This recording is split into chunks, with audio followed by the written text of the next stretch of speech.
and I'm just going to be letting folks into the room now. So it's really good to see everyone. Thank you for your interest in this unusual retreat. And we're going to be talking to you about the retreat shortly. I'm going to be playing my drum. Massimo is going to be talking about experiences and walking in the African bush. And we're going to have a wonderful slideshow. And then we're going to open it up to people if they have any questions, if they're interested to join us, and what what they can expect from this unusual and amazing retreat. We're also going to make some space for folks who were on the retreat last year to share some of their experiences. So welcome everyone. Thank you for joining us. And I was going to bring my colleague Massimo in. So welcome, Massimo. Good evening from my side. Thanks, John. Welcome, everyone. Glad those who are here could make it. So I hope we have a good chat and answer some questions and create some excitement around this amazing event. So welcome. So this retreat was, the dream of this retreat came about with me and Massimo talking about doing something together in South Africa. And what I loved about Massimo's work is that he does trails where he walks in the African bushveld and then they sleep around a fire. And we walk for 3 days and we sleep around a fire. And he was talking to me about some of these experiences that he was having with the animals and also with people's own transformational journeys. And so I said to him, yeah, let's do it. I really want to do it. It sounds like an amazing experience. So I went with him this year. We took a group and it was incredible. And that's why I'm calling it, well, that's why we're calling it Leopard Warrior Trails, because to do this trail, you need to engage with the warrior inside of you. It's an initiation of a kind, in the sense that sometimes you feel uncomfortable, sometimes you have to push through your limits, and sometimes all you can do is just listen to the sounds of nature and let those sounds initiate you and help you to go deeper with your senses. So that's why we came upon the idea of doing 3 days walking in the bushveld and sleeping around the fire, and the other 5 days has got to do with orientating people to the bush and then also integrating after the 3-day experience. So the whole retreat is 8 days, and people will fly into Johannesburg airport, and from there they'll be picked up. And this year we took a bus where we went to Hoedspruit, which is close to where the game reserves are. But next year we're going to be taking a flight. So people will fly into Johannesburg and then they'll take another flight to Hoedspruit, to where the game reserve is, that we're going to be walking in. And then we're going to be staying in a luxury lodge for a few days, where we're going to be getting the tent and all the equipment sorted out, and we're going to be orientating people to the bush and their backpacks, and giving them some instruction around that. And then we're going to hit the trail for 3 days, and then after that we're going to spend a couple more nights in a lodge, and people will be going on a traditional African safari, game viewing in vehicles. So the whole experience is going to involve walking in the bush and also observing animals in a jeep. And people are going to be guided with myself and also with Massimo. I'm going to be teaching people how to engage with the spiritual essence of Africa. As a traditional African shaman, as a Sangoma, I'm going to be leading rituals throughout the 8 days. And I'm also going to be using medicinal plants, which are non-hallucinogenic, to help people connect to their spirit and help people connect to their ancestors.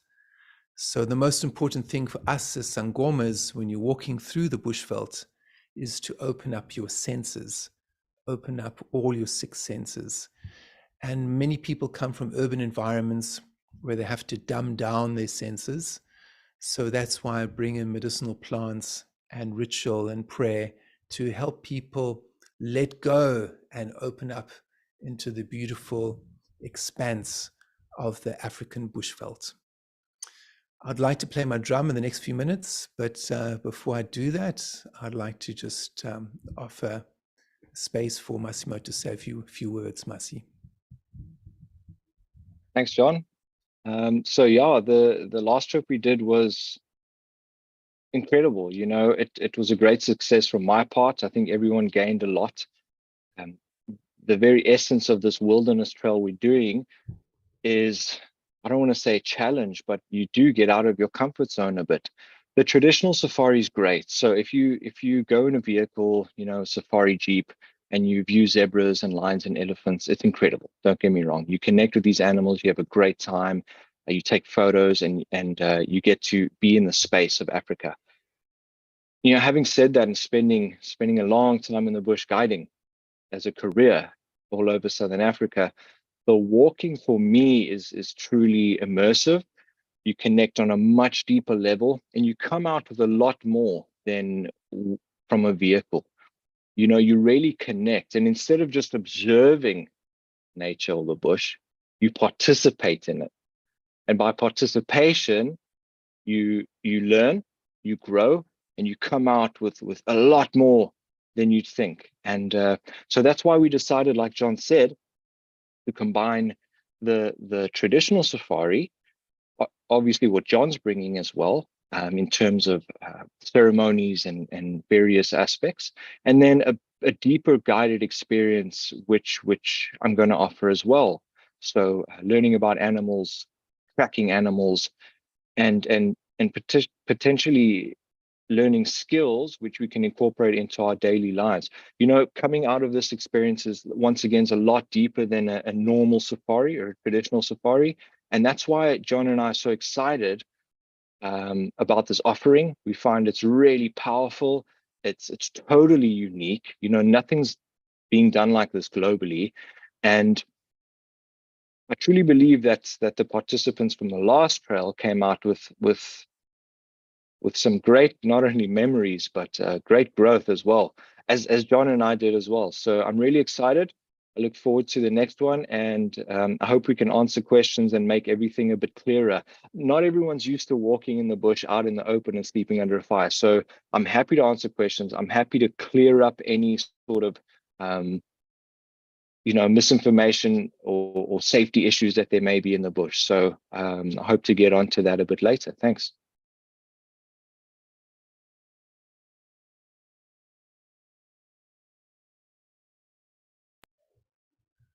Thanks, Massi. And before I go any further, I'd just like to just play my drum and just bring in the African spirits and bring in the energy of Africa as a Sangoma.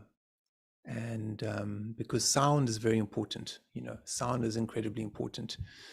The first sense we develop when we're in the womb of our mothers is the sound, is the sense of hearing.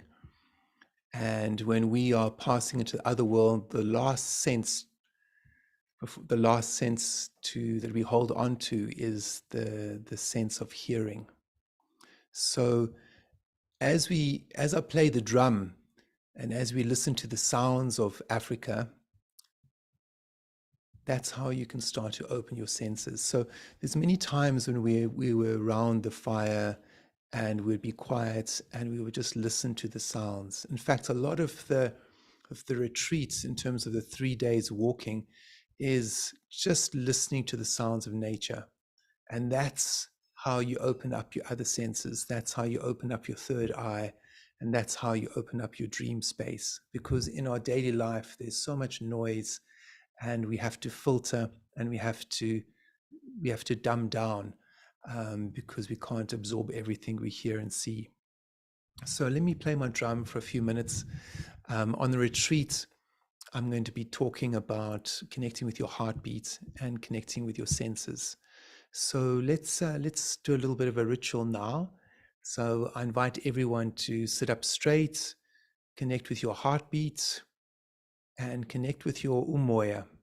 So in South Africa, we say that amongst the Sangomas, the role of the Sangoma is to help people connect to their spirit, to their umoya, to that part of them that doesn't die, to that part of them that is connected to the dream time, to that infinite space, that infinite unfathomable space beyond us. So the point of this work with me and Masi is to help you connect to your own dream time, to help you connect to your umoya, to your spirit, to the part of you that doesn't die. And it's facilitated through the land and through the animals, because as we're working and walking and coexisting with wild animals, they teach us what is important. They teach us how to connect to our senses, and they teach us how to accept mortality of the physical body. And they also teach us how to connect to our spirit. And they teach us beyond words. So when we are going into the African bushveld, it doesn't matter if you speak English, doesn't matter if you speak Xhosa, Shangaan, Swahili, because those are not the languages of the animal kingdom. The animal kingdom speaks in the language of the animal kingdom speaks in the language of movement, and the language of smell, and the language of body language. So part of what we are doing is educating people when they come to do this retreat. I'm educating people in the spiritual sense, in terms of as a Sangoma, how to hold your body in a traditional African way, in terms of inviting your ancestors and spirits in. Massimo is going to be teaching you the body language of the bushveld. So how to hold yourself when you're walking through the bush, how to respect animals, how to communicate with animals, and also how to be respectful of the animal kingdom. So that's Massimo's job. And so we are teaching people life skills, but we are also teaching it in this very charged African landscape that is uncultivated, undomesticated. It's wild. It's wild and it's dangerous. And that's the same thing as a human being. We are wild and we're dangerous. But once you connect to your own wildness, you become a lot more harmonious. So this is the job on observing and walking with animals that are wild. They teach us how to wake up our own wildness and how to respect it. Because as human beings nowadays, we have a huge impact on the environment, and that impact is not altogether positive. So many people, conservationists like Masi, like myself, we are coming together to teach people how to be in nature in more of a harmonious way. So to do that properly, we have to connect to our human spirit. We have to connect to our bones and our ancestors. So without further ado, I'm going to play my drum, and I invite you to sit up straight. I invite you to welcome in your own ancestors. I invite you to listen to your own heartbeat and to feel your intention about coming to Africa. If that is your intention, then just say it to the universe, and it'll happen. So here we go. I've got my isikubo. I'm just going to lower the camera. And here's my isikubo.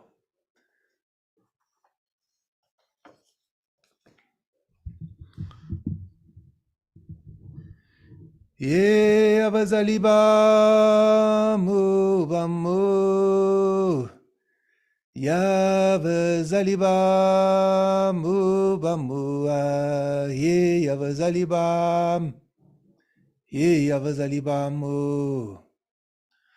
Oh, volenle la manyange he, volenle la manyange he. Volenle la manyange he, volenle la manyange he.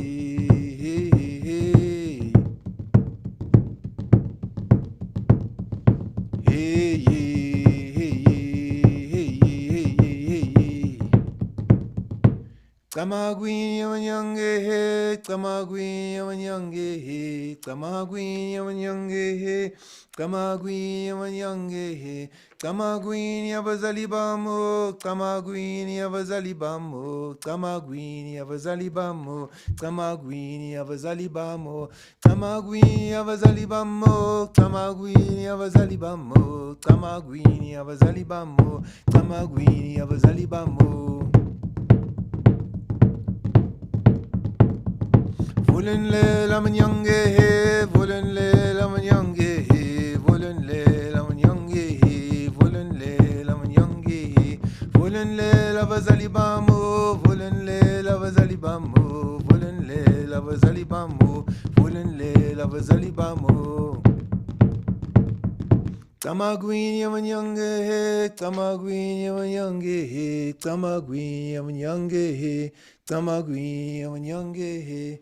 Tamagwin yabazalibamo, Tamagwin yabazalibamo, Tamagwin yabazalibamo, Tamagwin yabazalibamo, volenle lavazalibamo, volenle lavazalibamo, volenle lavazalibamo, volenle lavazalibamo.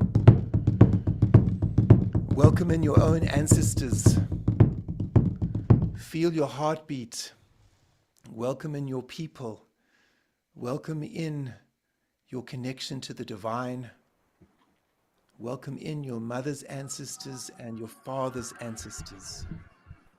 Welcome in all your people. Feel your connection to nature. Feel your intention to come and join us in Africa. So I'm just going to play my drum for a few more moments. Feel your heartbeat. So feel your own drummer in your chest. So put your hand on your chest. Make contact with the drum inside of you.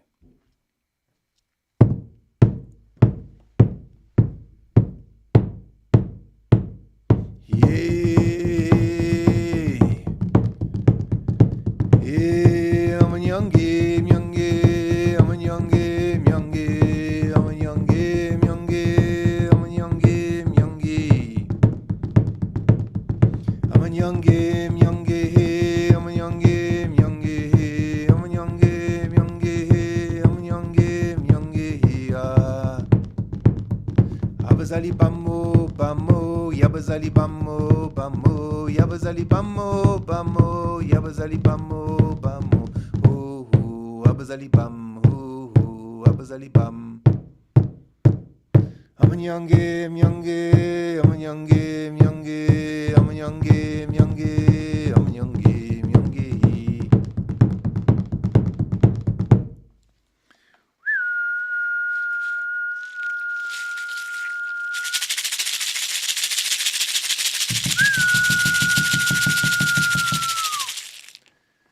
So welcome in your ancestors, your guardian spirits, your connection to nature. Welcome them in. So thanks everyone. And what I'd like to do is do a slideshow shortly and just talk to you about the African bush.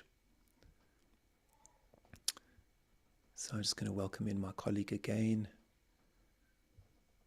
And so in the moment, just feel your heartbeat, feel your connection to Africa. So any words from you, Masi? Thanks, John. Always great to hear the drums and connect again. So I'm calling from Northern Natal currently. That's where I'm chatting to everyone in the game lodge where I'm conducting a safari. You can see the beautiful animal behind me. I'm hoping to see some of those rhinos in the next coming days. So looking forward to it. But overall, I'd love to see the photos. I know there's a few from both of us on there. We can explain a bit, and possibly at some point explain a bit more about the experience. And certainly John and I, this incredible experience is is obviously taking place in Africa, yes, and that's the most powerful thing, but it's being facilitated by John and I. However, the most powerful thing and reason you're coming for is Africa. But at some point, it'd be great to chat, explain a bit more about not only the schedule, but you know, a bit about expectations and what the experience holds. So yeah, I look forward to that. Maybe through the photos or the slideshow, we can do a bit of that. Yeah. Thanks, Masi. So I'm going to start the slideshow now. And we're just going to go from slide to slide and just talk about the land. And so here we go.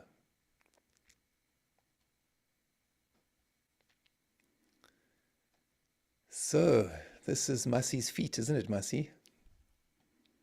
Those are, let me just have a good look. Yeah, those are definitely my feet. So yeah. there's some So that elephants in the was distance. Yeah. exactly, that was taken in the bush recently. In the last few weeks, I saw a family of elephants coming down to drink at the river, and I promptly walked over to view them. I saw they were quite relaxed, so I sat down and took my shoes off and just connected with these animals as they drank water. It was a breeding herd, so it's a cow with calves. The bulls, as they turn 15 to 18, they'll leave that matriarchal herd, and that's what I'm looking at here. And these are the sort of experiences we get to experience when we're on trail, when we are connecting with walking. Yeah, this is a great one too, isn't it? Yeah, so this is, we've got quite a few pics here, Masi. So we're just going to go from one pic to the next and just say a Great. few words. So there's going to be about seven or eight of us on the trail, isn't it, Masi? I think the maximum is what, 9 of us? How many is it? It'll be two armed guides, myself and a colleague, and then John and 7 other participants. Yes, so we're looking for 7 folks, 7 lucky folks to win the lottery and come and join us. So as you can see, this is what we do. We camp out near a fire. You can see the fire there, and you can see people outside. And there's their tents and getting ready to um, to set up camp. Eh? That's it. That is our camp under the stars on a comfortable mattress and fully immersed. And there's the group. There we are with our prayer fabrics, and the sun is just rising, and we're doing some meditation. This is a great shot of Special moment. Masi's. Yeah, say a few words.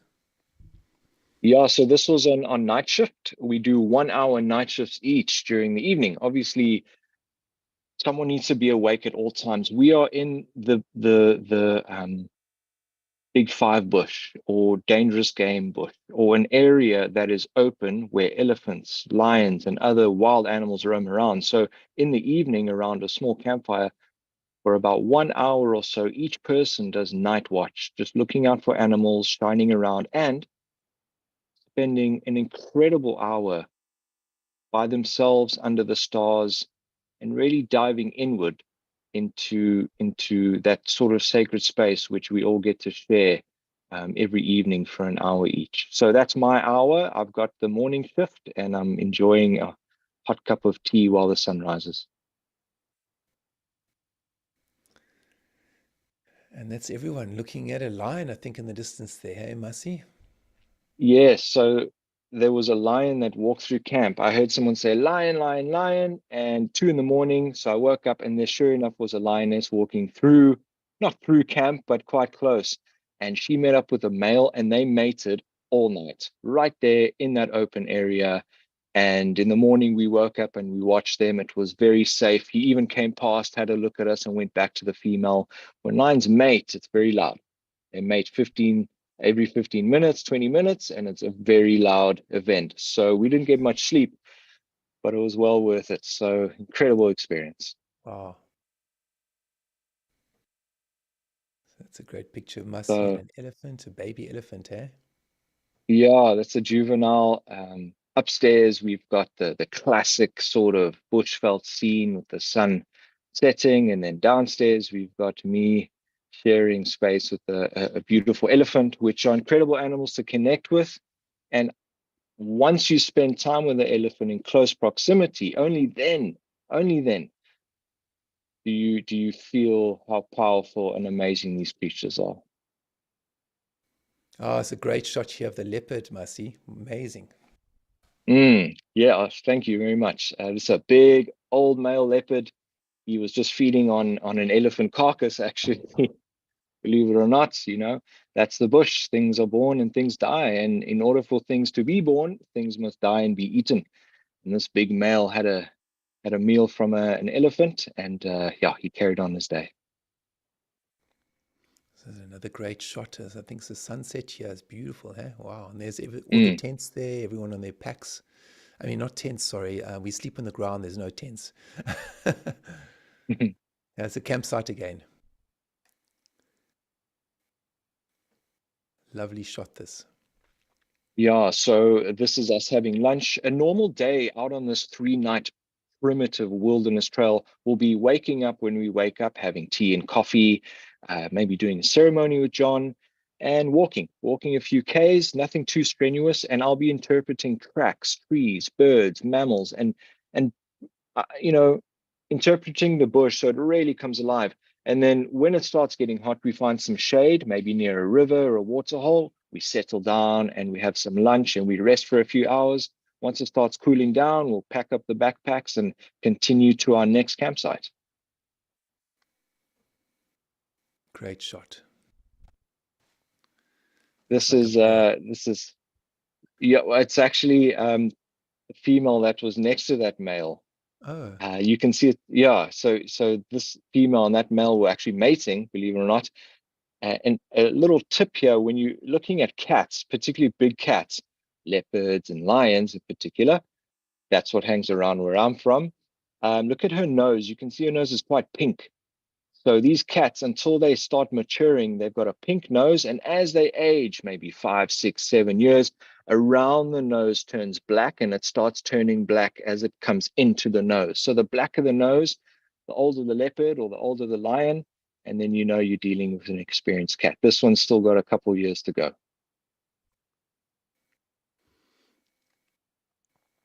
so there Once it again, is. Yeah. yeah, stunning, isn't it? This is the sort of scenery we're going to have on this trail. We're not going to be in the lodges every night. So the lodges are great and comfortable, but once you're in the bush, these are the scenes we're blessed with every morning and every evening. And only once you're present there, you realize, oh my goodness, this is quite a potent event, the sun rising and setting. And here's me and Okay. Masi on the dry riverbed on the walk. Yeah, I remember that. That was great. We actually dug for water.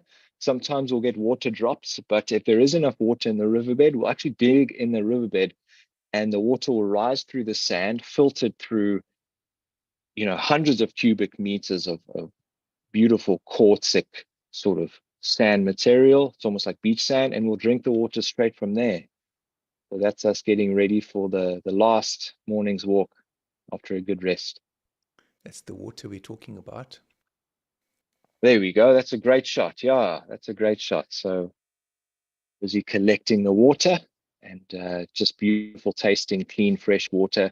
Another thing about these trails to quickly mention is how you appreciate a quick shower in the evening, fresh, cool water, a good meal, a good cup of coffee, how you appreciate your body taking you from A to B, how you appreciate good sleep and fresh air. It's quite profound. There's not too many times you get to experience this and appreciate all the small things in our lives. So there's so many aspects to this experience. That's just one of them. Ah, look at that. Starlight in Africa. Classic. John, I always say that the primitive trails in particular, may not be a 5-star experience, but it is a 10,000-star experience. We under these stars. And there's nothing better than having a hot cup of tea or coffee and talking with peers and your fellow bush enthusiasts around a small fire under this incredible night sky. So lovely. So for all of you guys listening and watching this, Masi is quite a good astrologer, and he was looking at the stars, and he's got this special flashlight which highlights the stars. It's got a little pointer. So he educates us every night about the different constellations in the sky, and it's quite mesmerizing, I tell you. What's that little pointer you use, Masi? It's a little green laser, so it's quite a potent little thing, and that's the best way for us to show you what I'm looking at and to sort of describe what we're seeing in the night sky. Yes, the constellations. I mean, it's such a thing. We walk around in cities and we don't look up as much as we should, but when you do, you realize how small we are and also how magical this life is. And there's the beautiful elephants. We saw quite a few elephants on our trip as well. We did. That's a magical moment on the way to our next camp. I saw these bull elephants coming down to drink, and we stopped and watched them coming to drink. And that is the sort of experience which these wilderness trails provide, not being in a vehicle, being fully immersed and present. Obviously, this is done safely. I've got a lot of experience. My colleagues joining me will have a lot of experience. Everything is done with safety. However, these experiences present themselves, and you need to be open and present and willing to experience this without fear. Once again, safety is a priority, but moments like this are just magic. And if you open yourself up to it and trust and surrender, you can create really special moments. Okay, and there's the fire at night, and then you're hearing the sounds of the bushveld. Incredible, hey, Masi? Yeah, just magic. There's another shot in the morning time, getting ready for the day.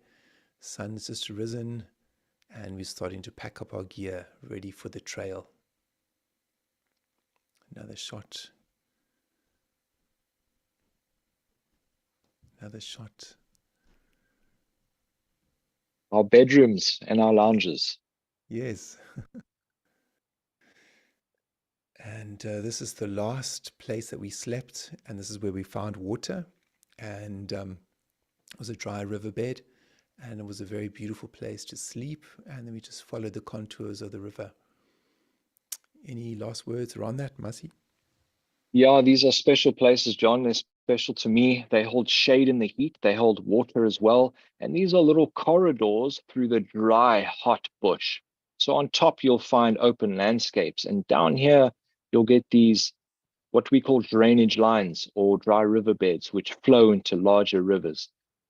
And during the winter season, they're usually dry, but there is water flowing beneath. What else is super interesting is what cruises through here during the day and during the night. During the day, it's relatively safe, and we'll stay here for lunch. But at night, we get leopards coming through, lions coming through.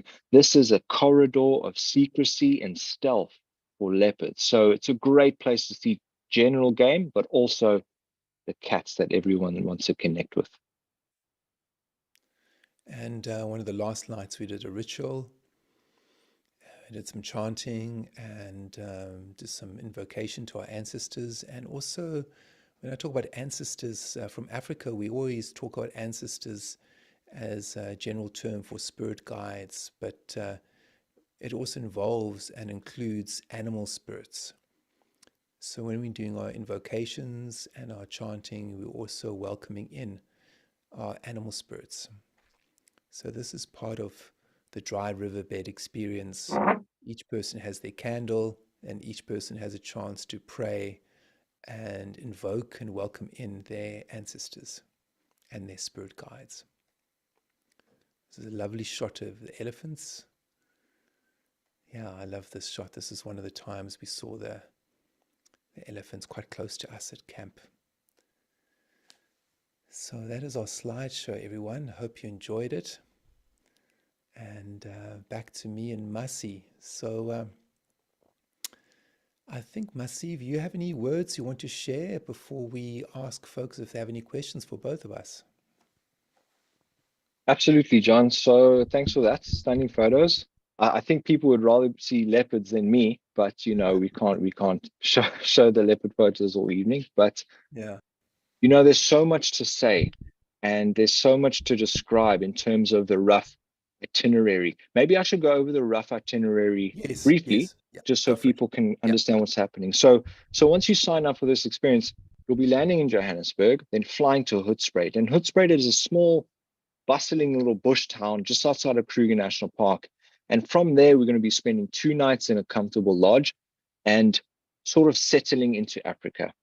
If you're from the States, you're going to be jet lagged a bit. And we're going to take 2 nights just to sort of meet each other and explain what's going to happen. There's also equipment, backpacks, cooking equipment, and everything, which we will be handing over and getting everybody used to.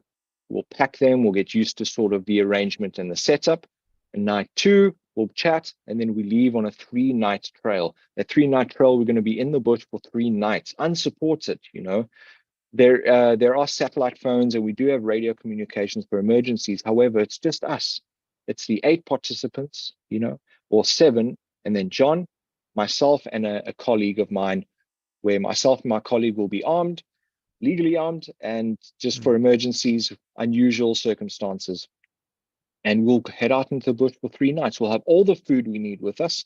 We'll have all the equipment we need with us. And water, once again, will either be dropped off at each camp for each night, or, you know, best case, we dig in the riverbed for it each day. So there's plenty of water to drink, cook food, boil water, and even shower in the evenings. So that is where we're going to get our water from. Each person will have their own meals to prepare for themselves. And we will be teaching everyone how to use all this equipment as well. 3 nights will pass. On the last morning, we'll head back to another lodge after that trail, which most people don't want to do, but we have to eventually. But trust me, a hot shower is very welcome. And that next lodge, we're spending 3 nights where we're going to get pampered, we're going to be cooked for, we're going to have rooms and beds and, you know, the normal stuff which we're used to. And we're also going to be doing game drives and walks with myself, where we can get a bit closer to animals. We can chat a bit more deeply about animal behavior interpretation. And a huge part of it actually is to integrate that crazy experience we just had, that experience of immersing in the bush, the experience of sleeping in the open, of sacrament for me. You know, the bush is church. It's somewhere really, really potent and spiritual for me. So if one hasn't spent time in nature, immersed like that, it takes a day or two to let that experience settle. And what I found is if you leave that straight into an airplane or straight into a bustling city, it's a really hard step out, you know, it's step out of the bush. It's very difficult to integrate what just happened. It's culture shock. So those next 3 nights are going to be more relaxed. We'll be doing a lot of activities with John as well. And that will be a great way to settle back in before you head back home. So thanks, Masi. And just to let everyone know, those folks who are interested to join us, we will be taking our own equipment with us for those 3 days, and each person will be required to carry their own equipment, and it's roughly around 30 pounds. So you do need a certain level of fitness, not too much, but you need to be able to walk comfortably for 8 kilometers or so, but comfortably. So we'll do it over a number of hours. But the 30 pounds on your back, that's a thing. You know, people need to be able to carry their own gear. So that's important. And any other words around that, Masi? Yeah, thanks for bringing it up. So we will provide backpacks, sleeping bags, cooking equipment, mattresses, everything you need to do this trail. The And backpacks can food. be in Sorry, and kgs. food. Yeah. That's right. So we will provide the food. Everything's lightweight. So the backpacks usually with water will be around 15 kilograms. As a guide, my backpack's 20 or 25 kilograms as I'm carrying radios and first aid kits. It sounds rougher than it is. And the kilometers we cover are adjusted according to the group. So it's not a marathon. It's not a march. We walk through the bush. We traverse landscapes comfortably, slowly. We stop a lot for breaks. If it's hot, we rest. If we're hungry, we eat. And if we're thirsty, we drink. So we follow the rhythms of nature. It's very important. To chat again about kilometers or miles, a lot of people are worried about that, the weight and the kilometers. I wouldn't worry too much. If you have a decent level of fitness, the backpack, it's uncomfortable. You know, something someone once told me is the backpacks aren't supposed to be comfortable. They're supposed to be comforting. They have everything we need in them. So we Yeah. put it on, we walk through the bush, a couple Ks, we rest, a couple Ks, we rest. And we go through that rhythm. So it's definitely achievable. We don't try to cover great distances. Sometimes we might, but I will assess the group and the participants on the group and adapt the walk to the participants in such a way where it's gentle, it's kind, and we have a bit of a challenge, but it's certainly doable by most people. Thanks, Masi.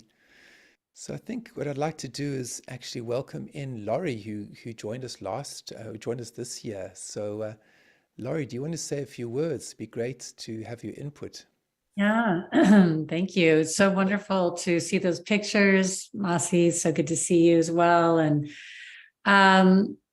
yeah, it was a really, I mean, I'd always been called in the sense of wanting to go to South Africa, and I had been to Central Africa, but truly it was beyond my expectations. And I mean, I think the pictures really capture a lot of it as far as waking up to the sun in South Africa and then going to sleep with the sunset. It's nothing you'll ever see. It's just incredible to be, for me, what was drawn, because John offers, and I've been studying with John for a while, but he offers different experiences. But with this, it was the backpacking. It was being immersed in nature and being able to have completely out of the modern world, right? Out of the urban living. And so the noise pollution, the distractions, all the things that are so demanding on us and our nervous systems, that was when I really felt that settling and that connection. And I also love animals. And so to be in that natural rhythm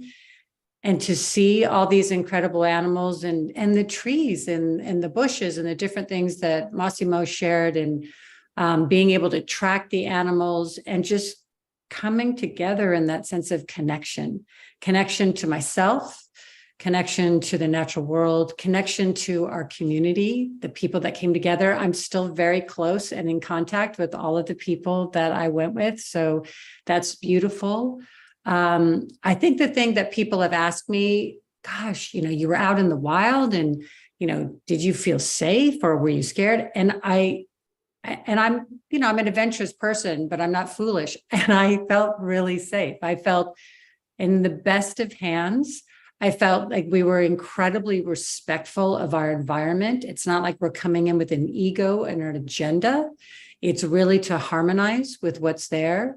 And, as far as the backpack and all that, it felt, I think comforting is the right word, in the sense that it kind of metaphorically was nice too. Like, you don't need much, right? It's like we're just so consuming as a culture, and to really simplify and to be able to just notice like everything that I have is right here. And when I came back to the States, it just was such a nice way to like look at life again, in the sense of the simplicity, in the sense of coming back to the truth of our connection to nature. And it was fun, and we laughed, and the beautiful ceremonies and the teachings of you, John, and, in such a respectful way, in such a sacred way, and that all of us were coming from different places in our life, different stages of life. And, but we have that common connection, which you refer to as Ubuntu. And so for me, it was just magical. I can't say it enough. And this is the thing, I think what was getting out of your comfort zone, that's how we grow. That's how we live, in the sense of optimizing ourselves and who we are. And there was times I remember when we stopped at one point to take a break, and I said to John, John, my mind, like, I can't get it to quiet. Here I am in this most incredible, beautiful place. And I've meditated for many, many years. I have a spiritual practice.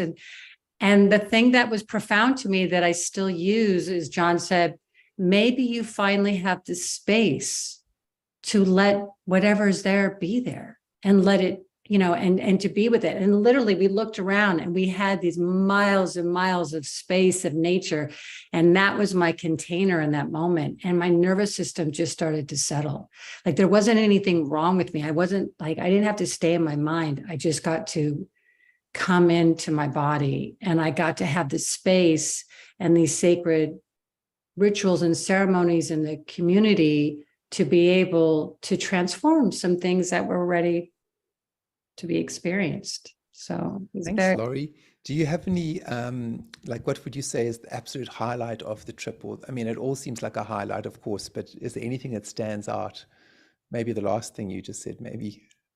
Yeah, I mean, that was for sure. But I have to say, when we saw the herds of elephants, and I mean, there were so many of them. And then we were able to track in the way that Massimo was, teaching us to be very calm and connected, to the land. And then we just were observers. Like we weren't intruding on their world, but we got to be a part of their world. Yeah. And that was incredible. And just to sit there and be quiet, or stand there and be quiet, and the calf suckling the mother, and, stuff that was so intimate, and these beautiful, like you could almost feel the wind of their ears flapping, it was unbelievable. But I think the sunrises and the sunsets. Yeah. Oh, and I will say this, that I wasn't really looking forward to the night shift, as far as when we have to, kind of night watch and stuff. I wanted to get my sleep, and that was kind of like my control around that. And that was actually one of my most favorite times, is because it was just me, and I was just being with like what's around and hearing all the noises and the animals. And yeah, that was phenomenal. Beautiful. And Laurie, do you have any words to share people who might be interested to come on the safari but might be nervous or have any kind of trepidation? Do you have any words for them? I mean, I would say, because I didn't know anyone, I traveled by myself, and I actually only met John like 9 years before here in Los Angeles. So it felt like a leap of faith, but being able to talk to you both, and, there was questions that were answered. But I think it's really a calling. I think it's a calling to have something that you'll never experience. And I think that anything that came up around it, like the travel was fine. I didn't think that there was any, once I made the decision about the ticket, it was on. Like, I think it was like the going back and forth. It was kind of that. And then once I made the decision, it's like, I just felt everything opened up, and I was already starting the journey. And then also the integration, it was so skillful, because I didn't want to leave. When we were in the bush, I didn't want to leave. And then I didn't necessarily want to come back to the States. And, there was like a lot of integration time. And then there was a follow-up integration session that was really helpful too. And so I think it was just really beautifully done. And, if like one of our participants hadn't really backpacked or camped, and it was so beautiful to see how we all worked together and supported each other. It wasn't a competition. No one needs to be like perfect in anything. It was about being real, just really real. Yeah. Well, thanks a lot, Laurie. Really appreciate your words, and it was great to have you with us, and good to have you here. So thanks, Laurie. And are there any other folks? I know there was Hedda and Margreet and Kelly. Anyone else from this year's retreats who want to say any words? So now's your chance if you want to add in any words, Hedda or Margreet. Yeah, I have a problem with the connection. Yes. And I can see you, I can hear you clearly. Hi, Hedda. Hi. Yes, I must say, Laurie said almost everything I would have said, and it's very nice. We experienced the nature as the nature is, and what I brought with me, and I'm living in the Netherlands, and I'm living there close to the nature as well. But it deepens as well the experience here with nature, what we learned in that trip. And yeah, and the group was incredible. It was nice to be there, and it's a lifetime experience, I can really say. Thanks a lot, Hedda. Thank you. And so now I think what we'll do is we'll open it up to everyone. If anyone has any questions for me and Masi, then we'll answer those questions. And yeah, so over to the community. Anyone have any questions? Just raise your hand or unmute yourself and go for it. So Claudia. Hi, John. Thank you. And Massimo, thank you. I'm just curious, since only 7 are chosen, how do you decide who's coming? Is there you talk to us? Is there an interview process or? Well, I think the first thing is that you just fill out the application form, and then generally I accept people because we don't have loads and loads of people crashing the door to join us, but that would be nice too. But it's just an application form that you fill out, and then the next thing is the deposit, and that's it. So it's quite a simple process. We haven't turned anyone away yet, so yeah. Okay. So it's quite easy. It's quite easy to be accepted. Thank you. And Petrina, go for it, Petrina. Hi there. I'm wondering, since this is late May, I believe that we're going to be going. Yes. And I'm wondering what the temperatures are and the weather is like at that time. It's fall, I guess, down there. Yes, it's actually quite warm. At night, it can get a bit chilly. So you do need to have a good jacket or maybe some thermal underwear for when you're sleeping in your sleeping bag. But during the day, it's quite warm. You know, we're in shorts and it can get quite hot, up to the mid-20s in Celsius. So the good thing about May is that we don't have too many bugs, mosquitoes and things like that.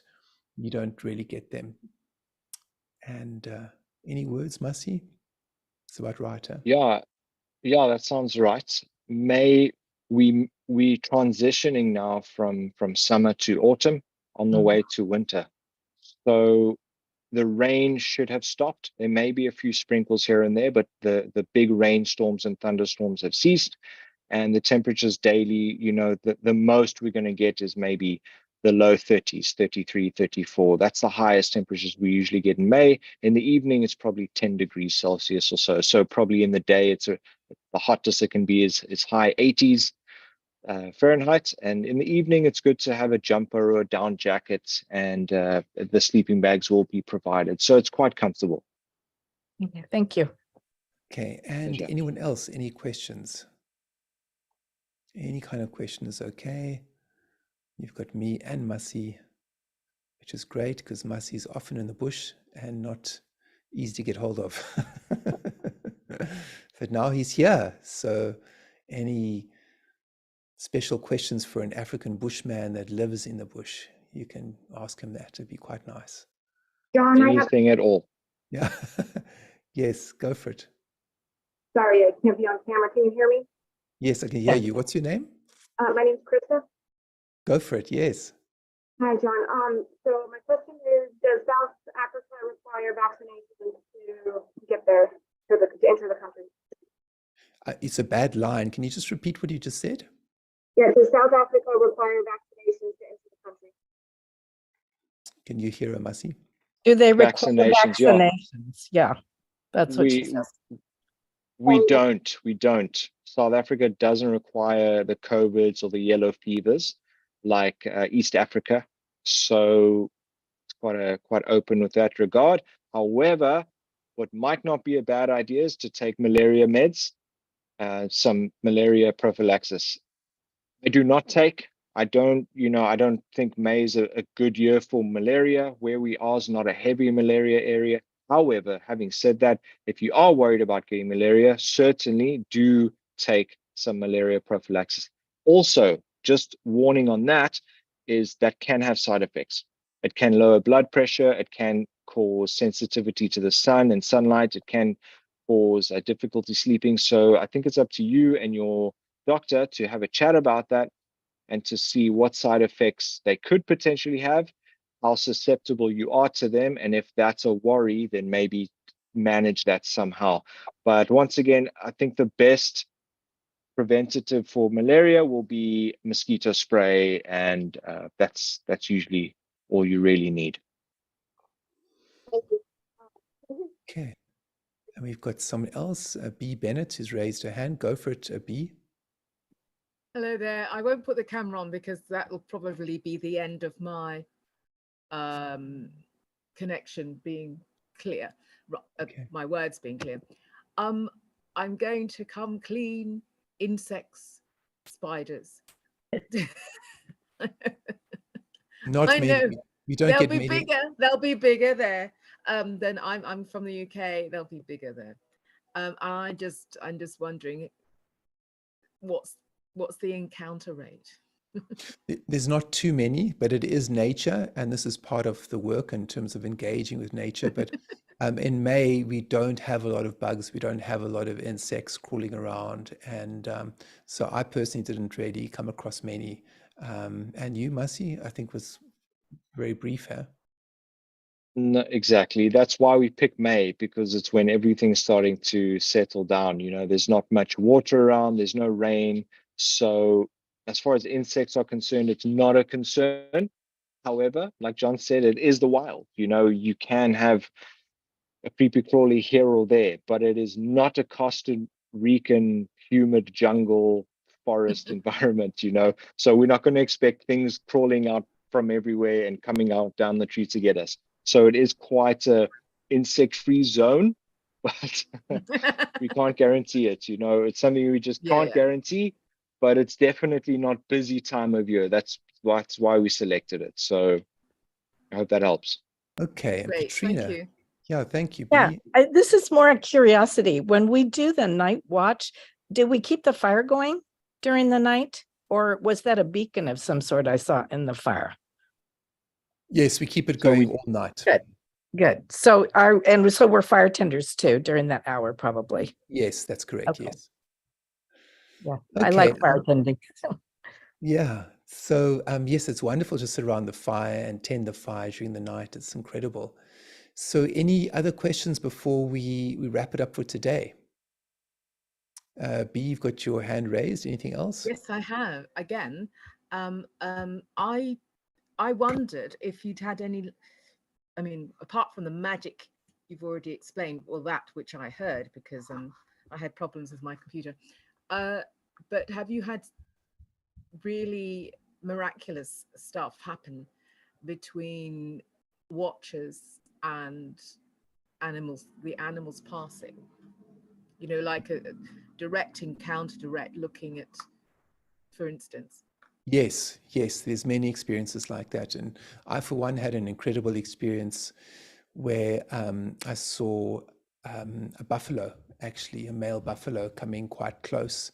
And I had to alert Massimo and the other ranger because it was coming so close, and there's a bit of a potential of danger with that.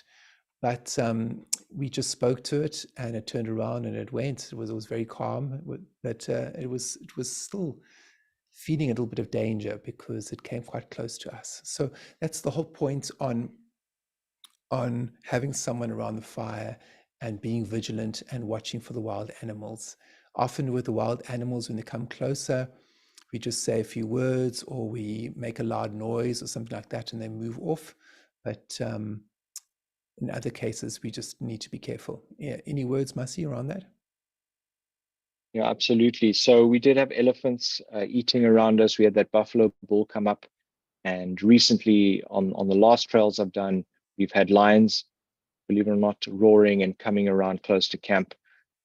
We are in a wild area which have buffalo, lions, leopards, rhinos, elephants, hippos, hyenas, jackals. So these wild areas are, it is unpredictable, but it is safe. I've never had an incident in almost 20 years of doing this. My friends don't have many incidents, if any, as No one- well. So, yeah. No, I meant, I suppose, I don't know, like animals appearing to come to visit, to actually encounter you directly, not sort of just check you out, but to sort of visiting, I suppose, really coming to More of visit. I a, just wondered if there was anything, you know, miraculous, I call it wondrous, miraculous that had Yes, yes, happened. yes. Yes, that's all I could say to you. There's many experiences like that, but it's hard for us to put it into words. But yes, these experiences do happen, and Massimo has a lot of stories around that. So maybe you can. We don't have time for any stories now, unfortunately, but over to you, Massi. yeah, the whole thing is miraculous. When you're plugged in and there, the wind on the back of your neck is miraculous. Everything is magic. How mystical you want to make it is up to you. Having an elephant walk up to you and look at its head and look at you eye to eye and open its ears and shake its head and walk away. As a scientist, you can read that and go, wow, that animal was curious and he came close and shook his head.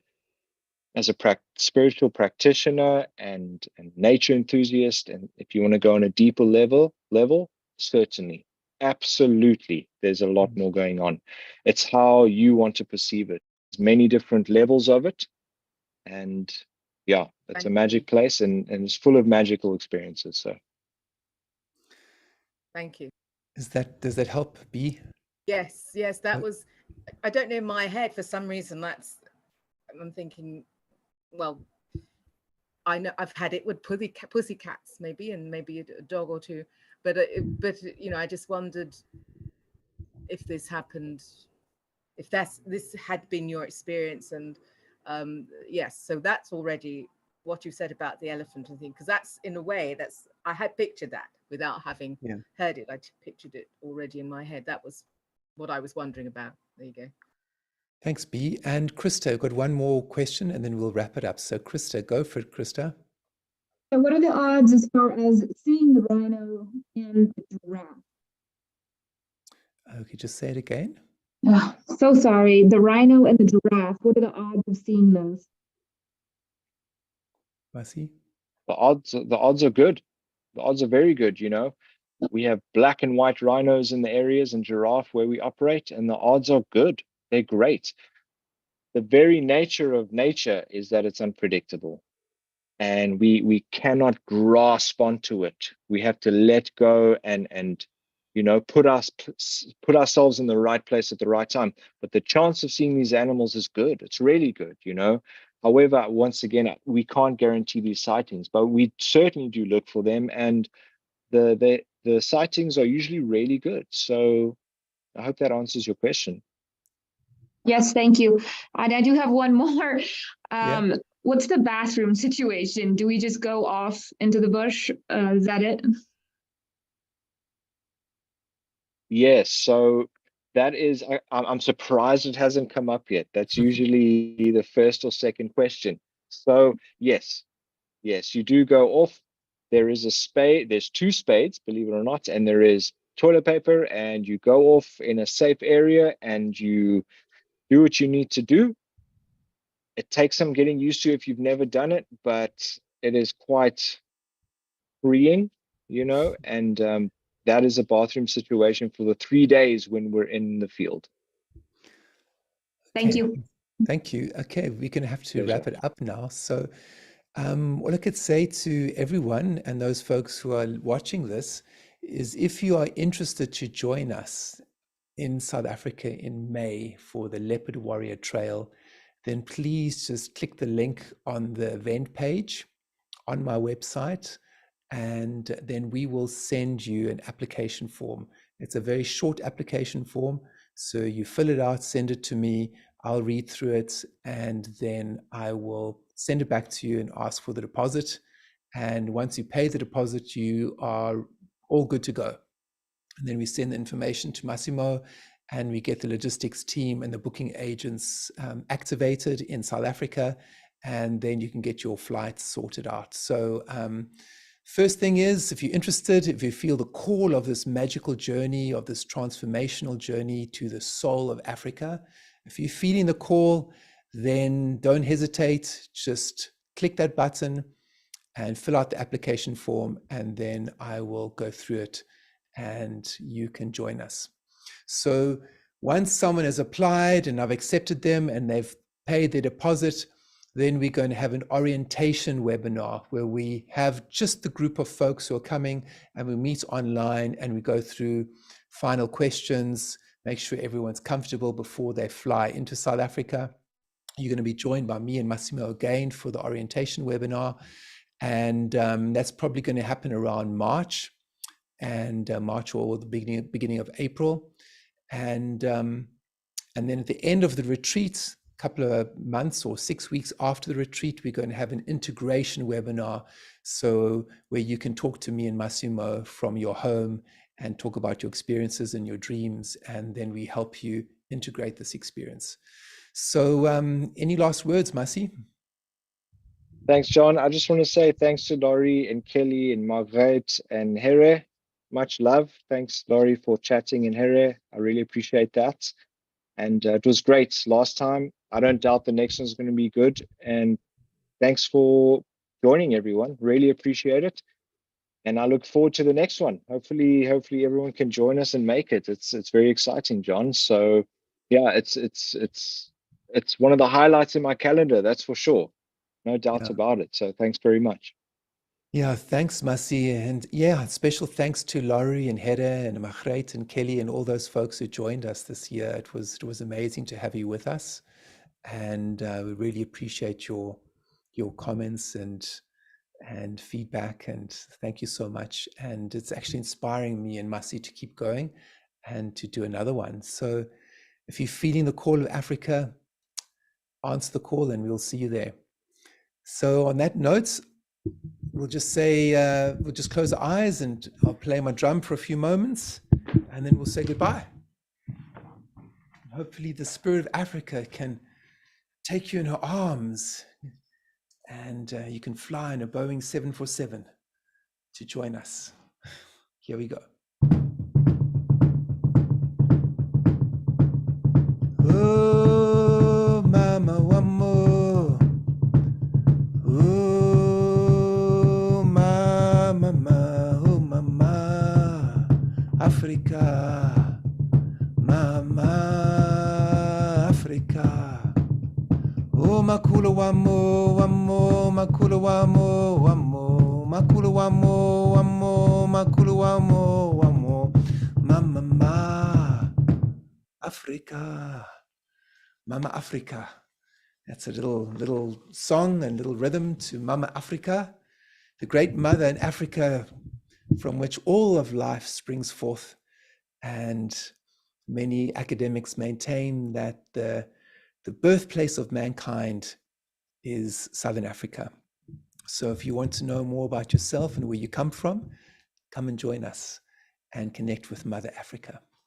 So thank you very much, everyone. And all those people listening, thank you for your time. And we will send you the recording of this and the application form if you're interested.